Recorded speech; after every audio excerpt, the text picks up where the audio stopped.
아하스입니다. 아하스.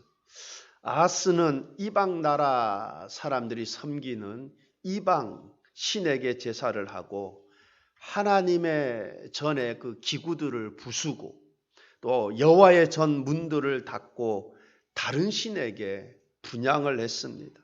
그는 공고할 때에 하나님을 찾은 것이 아니라 성경에 보니 더욱 하나님께 범죄했다고 그래요.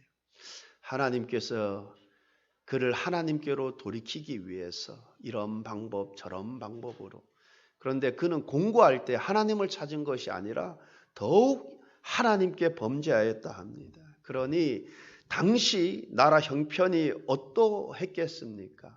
그런 환경에서 히스기야가 왕이 되었습니다. 그런데 히스기야는 왕이 되자마자 첫째 해 첫째 달에 여호와의 전의 문들을 열고 닫혀있던 문들을 열고 수리했습니다. 개혁을 했습니다. 그 결과 하나님께서 히스기야에게 그의 백성들에게 큰 복을 내려 주셨습니다. 히스기야를 존귀하게 하셨습니다. 그에게 힘이 많은 재산을 주셨습니다. 그렇습니다. 우리가 하나님 뜻대로 믿음 생활 잘하면 하나님이 기뻐하시고 하나님께서 지극히 큰 복으로 함께 하실 줄 믿습니다. 초대교회 당시에는 신앙이 참 뜨거웠습니다. 물론 교회들마다 크고 작은 여러 문제들을 안고 있었습니다. 그러나 그들의 신앙은 참 뜨겁고 열심이었습니다. 그들의 신앙생활에는 십자가의 사랑과 은혜와 눈물과 감격이 있었습니다. 하나님 나라의 열심과 열정이 있었습니다. 그러나 기독교 역사가 천여년 넘어 중세시대에 와서는 신앙의 뜨거움이 점점 사라지기 시작했습니다. 신앙생활이 습관화가 되고 점점 세속화가 되었습니다. 뿐만 아니라 가장 큰 문제가 교리가 왜곡되어졌습니다. 그러니 기독교의 가장 중요한 핵심인 생명력이 사라졌습니다. 그래서 종교개혁이 일어났던 것입니다. 종교개혁하면 누가 떠오릅니까? 마틴 루터죠. 그러나 그 이전부터 계속해서 종교개혁의 움직임들이 있었습니다. 세속화된 그 중세교회에 대한 비판들이 계속 있어져 왔습니다. 그러다 마틴 루터가 95개 조항의 반박문을 비텐베르크 성당 정문에 붙임으로 진정한 종교개혁의 불씨를 지폈던 것입니다. 생명체는 그 어떤 것이든 그냥 가만히 놔두면, 그냥 가만히 있으면 변질되고 쇠퇴합니다. 물도 자연도 그렇습니다. 물도 가만히 고여 있으면 썩습니다. 자연도 그렇습니다. 그래서 하나님께서 생명력을 불어넣으시기 위해 때로는 강한 바람도 일으키시고 태풍도 일으키시고 홍수도 보내시는 것입니다. 그렇게 함으로 깎이고 부서지고 깨질 것은 깨지면서 새로워지는 것입니다. 우리의 신앙도 그렇습니다. 계속해서 개혁이 되어야 합니다. 그렇지 않으면 신앙생활이 습관화가 되고 무기력해지고 변질되고 나약해지고 생명력을 잃어버립니다. 오늘은 종교개혁 503주년을 지키는 기념주일로 지키고 있습니다. 그래서 우리가 503년 전에 왜 종교개혁이 일어난지를 기억하면서 이 시간 우리의 신앙을 되돌아보며 새롭게 할 수 있기를 바랍니다. 우리의 믿음을 새롭게 할 수 있기를 바랍니다. 우리의 신앙의 뜨거움을 회복할 수 있게 되기를 바랍니다. 그래서 특별히 이를 위해 다음에 몇 가지를 생각해 보았습니다. 첫째, 성경의 권위를 되찾자입니다. 성경의 권위를 되찾자. 종교개혁이 일어났던 중세 당시 성경을 완전무한 하나님의 말씀으로 성경을 절대적 권위로 인정하지 않았습니다. 당시에 성경이 무시되고 왜곡되었습니다. 그리고 인간이 만든 인위적인 신학이 판을 쳤습니다. 성경 위에 교황이 있어요. 교황이 무하다 그래서 성경 위에 교황이 있었습니다. 그러나 성경은 하나님의 말씀으로 참된 진리가 되는 줄 믿습니다. 그래서 종교개혁 슬로건 가운데 첫 번째가 오직 성경으로입니다. 오직 성경으로. 그런데 종교개혁 이후에 성경의 권위가 점점 또 떨어지고 있습니다. 그래서 지금 많은 목회자들이, 많은 신학자들이 성경을 하나님의 감동으로 쓰여진 하나님의 말씀으로 받아들이지 않고 단순히 인간이 기록한 책으로, 글로 받아들입니다. 그러나 저와 여러분은 성경은 하나님의 감동으로 쓰여진 하나님의 말씀으로 굳게 믿으시기를 바랍니다. 우리에게 먼저 이 믿음이 있어야 합니다. 그래야 우리가 말씀을 의지하게 되는 것 아닙니까? 그래야 우리가 말씀을 통하여 위로를 받게 되는 것 아닙니까? 그래야 우리가 말씀으로 새 힘을 얻게 되는 것 아닙니까? 성경은 하나님의 감동으로 쓰여진 하나님의 말씀임을 굳게 믿으시기를 바랍니다. 그리고 성경이 모든 판단의 기준이 되시기를 바랍니다. 이제 머지않아 포괄적 차별금지법이 국회를 통과하지 않을까 싶습니다. 제가 얼마 전에 국민일보를 보니까 국민일보 기사에 독일인가 그 여자 사이클 대회 1, 2, 3등이라고 사진이 이렇게 하고 그 기사들이 있더라고요. 근데 이렇게 1등 수상한 그 사람 사진을 딱 보니까 여자 사이클 대회거든요. 근데 딱 봐도 남자예요. 근육이. 벌써 다르거든요. 근육이 달라요. 근육질. 근데 우승자가 이제 성전환 수술자예요. 그래서 저는 그거 보면서 야, 2등이 불쌍하더라고요. 사실 남자하고 경기한 것 아닙니까? 그죠? 여러분 태생이 다르지 않습니까? 근육질이 달라요. 근데 사실 그 여자들이 여자 선수 대회인데 사실 남자하고 경기한 것 아닙니까? 그죠? 여러분 초등학교, 중학교, 고등학교 뭐 육상 대회들 100m, 뭐 200m, 400m 해봐요. 여자가 남자 따라갈 수 없어요. 그죠? 벌써 근육질이 다른데. 근데 기록 차이도 많이 납니다. 여자, 남자. 벌써 중고등학교 가면 기록 차이 많이 나요. 그런데 그게 참 여자 사이클 대회인데 우승자가 딱 봐도 남자더라고. 뭐 근육이 뭐 그냥 근육질 남자예요. 여러분 우리가 성경을 하나님의 권위로 인정을 해서 잘못된 것은 잘못되었다고 말할 수 있어야 할 줄 믿습니다. 만약 누군가가 아무리 큰 죄를 범하고 잘못된 길을 걷는다고 해도 그 사람을 불쌍히 여겨야 하지만 잘못된 것은 잘못되고 틀린 것은 틀리고 죄는 죄인 것입니다.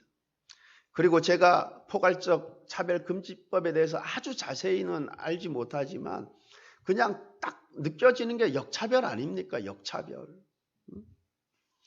아마 머지않아 차별금지법이 국회를 통과할 날이 오지 않을까 생각드는데 그러나 우리의 삶의 기준은 언제나 성경이 되어야 할 줄 믿습니다. 하나님 말씀이 우리의 삶의 기준이 되어야 합니다. 세상 사람들은 자신들의 논리로 자신들의 뜻대로 잣대로 살아가겠지만 하나님을 섬기는 저와 여러분은 성경이 진리임을 성경이 참이됨을 굳게 믿고 성경대로 살아야 합니다. 성경의 가치관을 가지고 성경의 세계관을 가지고 살아야 합니다. 그리고 성경은 구원을 우리에게 어떻게 가르치고 있느냐? 예수 그리스도를 믿음으로 우리의 구원자가 되시는 예수 그리스도를 믿음으로 예수님께서 죄가 없으신 하나님 되시는 죄가 없으신 예수님께서 저와 여러분의 모든 죄를 십자가에서 대신 담당하셨음을 믿는 믿음으로 우리가 죄사함을 받고 구원을 얻는다고 성경은 분명하게 가르쳐주고 있습니다. 그러나 중세 때 기독교가 극도로 타락한 그때에는 구원을 어떻게 가르쳤냐? 당시 가톨릭은 공로로 구원을 받는다고 가르쳤습니다. 죄사함의 면죄부를 통해서 얻어진다고 했습니다. 그래서 루터는 그것이 아니다. 구원은 인간의 공로도 아니고 행위도 아니고 더구나 면죄부도 아니고 오직 믿음으로 오직 은혜로 구원을 받는다고 외쳤던 것입니다.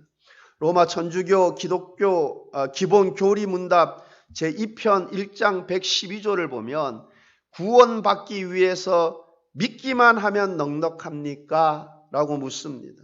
그에 대한 대답은 넉넉하지 않습니다. 반드시 십계명과 천주교의 모든 법규를 잘 지키고 덕을 닦으며 죄를 피해야 구원을 얻습니다. 라고 가르칩니다. 믿음으로 구원받기에 부족하다라는 것입니다. 거기에 십계명, 즉 계명을 지키고 착한 행실을 보태어야 한다는 것입니다. 그러나 이것은 명백히 성경의 가르침과 상반됩니다. 갈라디아서 2장 16절입니다. 사람이 의롭게 되는 것은 율법의 행위로 말미암음이 아니요. 얼마나 명확합니까?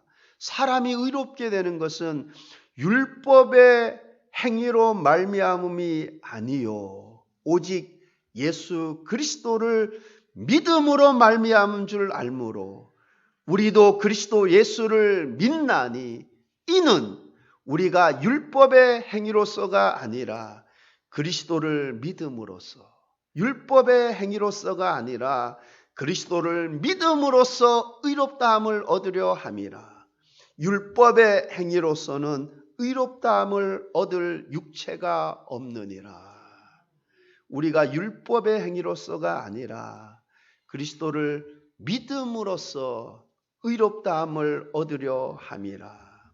이처럼 구원은 우리의 행위, 선한 행위가 아닌 우리의 모든 죄를 대신 담당하신 예수 그리스도를 믿음으로써 구원을 얻게 된다 말씀하고 있습니다. 사도 바울은 이것이 아닌 다른 복음을 전하는 자들은 저주를 받을 것이라 했습니다.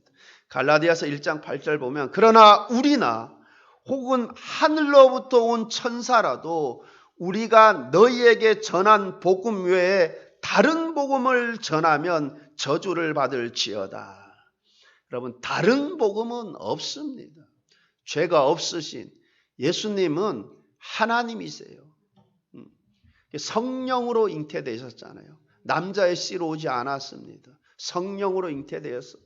죄가 없으신 하나님이 되십니다. 죄가 없으신 그 예수님께서, 하나님 되시는 예수님께서 저와 여러분의 죄를 대신 십자가에서 죄값을 치르셨습니다. 그것을 믿음으로 인해서 우리가 구원을 받게 되는 것입니다. 다른 복음이 없습니다. 믿음으로 구원을 받는 것입니다. 은혜로 구원을 받는 것입니다. 에베소서 2장 8절 9절 말씀입니다. 너희는 그 은혜에 의하여 믿음으로 말미암아 구원을 받았으니 이것은 너희에게 난 것이 아니요 하나님의 선물이라. 행위에서 난 것이 아니니 이는 누구든지 자랑하지 못하게 함이라. 여러분, 얼마나 명확합니까? 이처럼 구원은 은혜로 믿음으로 받는 것입니다. 그래서 구원은 하나님의 선물입니다. 보상이 아니라, 우리 행위에 대한 보상이 아니라 하나님의 선물입니다. 성경은 구원을 절대로 행위와 연결시키지 않습니다. 그런데 지금도 우리 개신교 안에 특히 바울의 세관점 학파들 가운데 상당수가 은혜로 믿음으로 구원받은 그 구원이 우리 행실에 따라서 행실에 의해서 잃어버릴 수도 있다라고 그렇게 가르쳐요. 그렇게 주장을 합니다. 여러분, 그래서 한 번 받은 구원을 잃어버릴 수 있다고 그렇게 가르쳐요. 그러면 불안해서 죽을 때까지 어떻게 살아요? 하나님 부르실 때까지 불안해서 어떻게 살아요? 여러분, 구원은 은혜입니다. 100% 은혜. 구원은 하나님의 선물이에요. 구원의 문제는 우리의 행위와 연결시켜서는 절대로 안 됩니다. 하나님의 은혜로 구원받고 마지막 때까지 주님 앞에 서는 그때까지 인도하시는 것도 하나님의 은혜입니다. 여러분, 올바른 행실은 구원받은 자에게서 자연스럽게 따라 나오는 열매들이지 행실이 구원을 가져다 주는 것이 아닙니다. 구원은 하나님의 은혜예요. 여러분, 뭐 한번 구원받은 거 잃어버릴 수 있다. 애초부터 가라지였던 거죠. 애초부터 선택받은 하나님의 백성이 아니고 알곡이 아니라 가라지였던 것입니다. 여러분, 성경이 가르치는 이 교리를 꼭 붙드시고 흔들리지 않기를 바랍니다.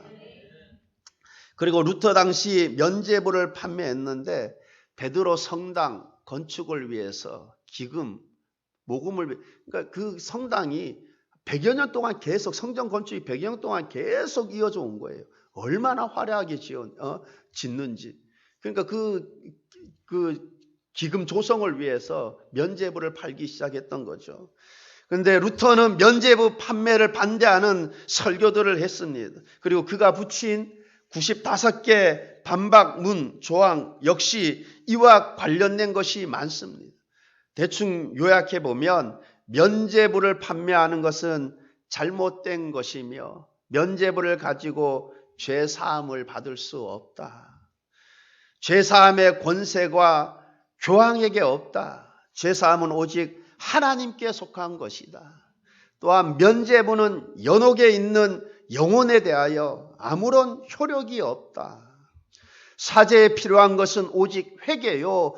돈이나 면죄부는 아무 쓸데 없고 교황의 중재가 필요 없다. 등등의 내용들입니다.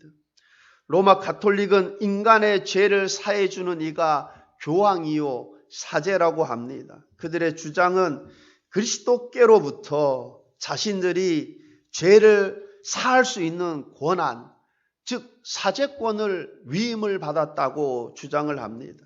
그래서 성당에서는 죄를 지으면 제사함 받기 위해서 어디로, 누구에게로 갑니까? 신부에게 가서 고해 성사를 합니다. 그러나 성경의 가르침은 그렇지 않습니다. 성경은 우리에게 어떻게 가르쳐주고 있습니까? 하나님과 사람 사이의 중보자는 예수님 한 분뿐이라고 말씀하십니다. 그리고 성경 어디에도 사람에게 사제권이 위임되었다고 말씀하지 않으십니다. 이처럼 우리의 중보자는 예수님 한 분뿐이요. 우리가 예수님의 공로를 힘입어 담대히 하나님 앞에 나아가 제 용서함을 구하는 것입니다. 히브리서 10장 19절로 20절입니다. 그러므로 형제들아 우리가 예수의 피로 힘입어 성소에 들어갈 담력을 얻었나니 그 길은 우리를 위하여 휘장 가운데로 열어놓으신 새로운 살 길이요 휘장은 곧 그의 육체니라. 예수의 피로 힘입어 성소에 들어갈 담력을 얻었나니 우리의 중재단은 예수님 한 분뿐이십니다. 그러므로 우리가 하나님 앞에 나아가기 위해 마리아를 통할 필요도 없고 신부님을 통할 필요도 없습니다. 예수님의 속죄의 피로 말미암아 담대히 하나님 앞에 나아갈 수 있는 것입니다. 우리가 성경의 절대 진리를 인정할 수 있기를 바랍니다. 여러분, 모든 판단 기준은 성경이 돼야 되는 거예요. 성경. 그래서 성경의 가르침대로 믿고 성경대로 살 수 있기를 바랍니다. 오직 성경으로, 오직 성경으로. 이처럼 성경을 하나님의 말씀으로 인정하고 믿고 내 삶의 기준으로 또한 순종하는 삶이 되시기를 바랍니다. 둘째, 살아있는 예배를 회복하자입니다. 살아있는 예배를 회복하자. 이것을 위해서 무엇보다도 마음의 자세가 중요하다고 생각이 듭니다. 어떤 자세입니까? 하나님의 하나님 되심을 인정하는 자세. 그래서 그 하나님을 마음을 다해서 찬송하고 마음을 다해 예배 드리는 자세. 또한 은혜를 열망하는 자세. 주일 예배 때뿐만 아니라 모든 예배 때 그냥 습관적으로 나오는 것이 아니라 은혜를 기대하며 사모하며 나아가는 자세. 그것이 무엇보다도 중요하다고 생각이 듭니다. 우리가 무슨 일이든 일상적으로 반복이 되다 보면 정말 형식적이기 쉽습니다. 그러나 저와 여러분은 형식적으로 예배 드리는 자가 아니라, 즉 주일날 예배 드리지 않으면 뭔가 찝찝하고, 그래서 형식적으로 예배 드리는 자가 아니라, 그것이 아니라 나의 나됨은 하나님의 은혜로다. 하나님의 은혜에 감사하며 그 은혜에 감격하여 마음을 다하여 하나님을 예배하는 자 되시기를 바랍니다. 또한 예배 가운데 부어주시는 하나님의 은혜를 갈망하며 사모하며 예배의 자리로 나아가시기를 바랍니다.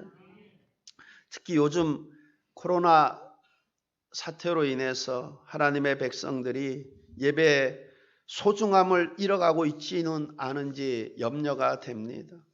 하나님을 경배하고 하나님을 찬양하는 것이 우리의 마땅한 의무인데, 믿음 생활에서 가장 중요하고 기본이 되는 것이 예배인데, 예배의 소중함, 더 나아가 참된 예배가 상실되어 가고 있지는 않은지 심히 우려됩니다.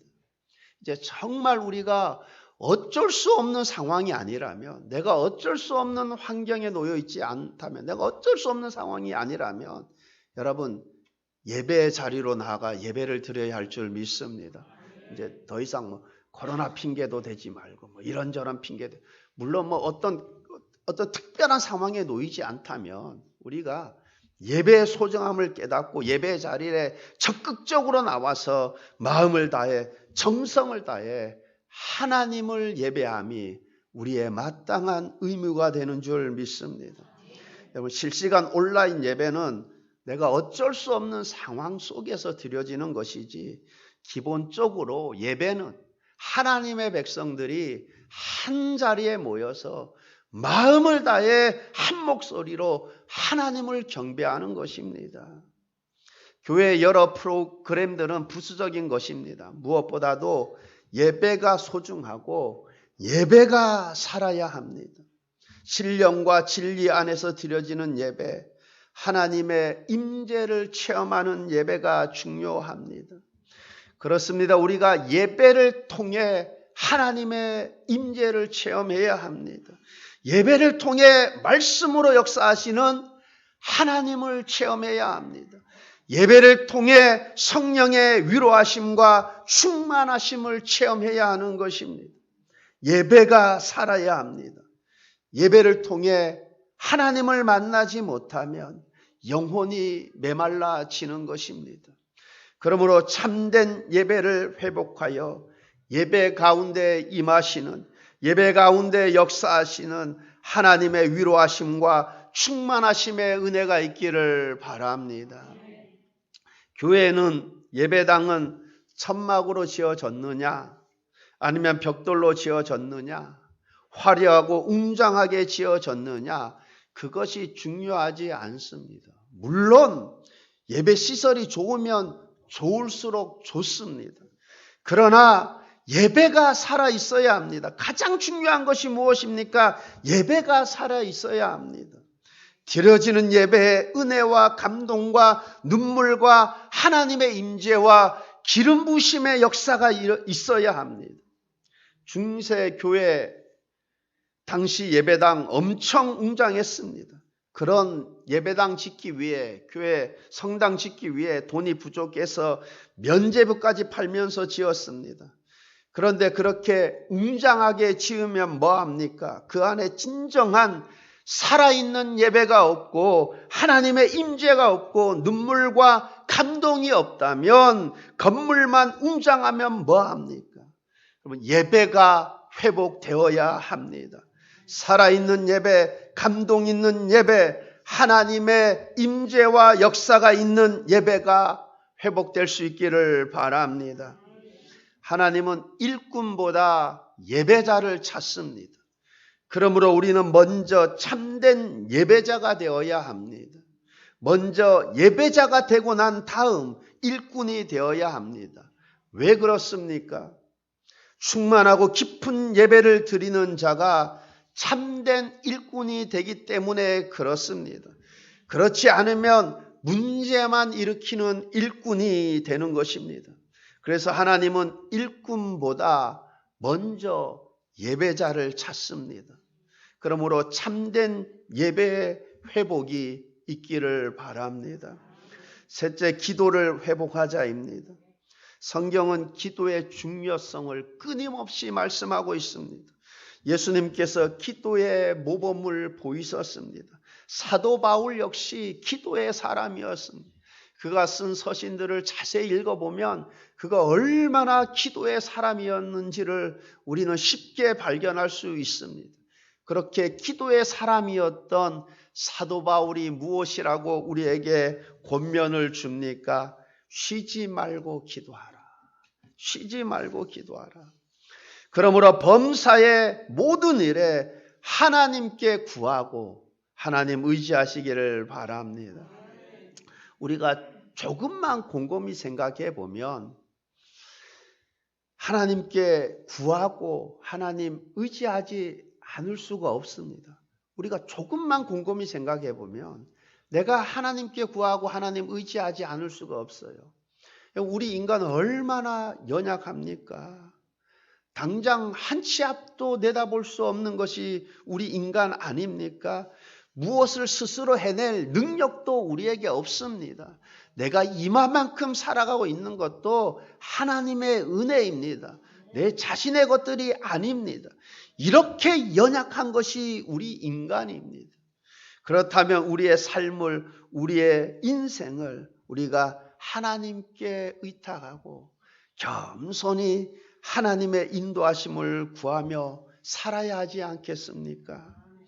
예수님께서 구하라 주실 것이요, 구하라 주실 것이요, 너희 기쁨이 충만하리라 말씀하셨습니다. 구하라 주실 것이요, 너희 기쁨이 충만하리라.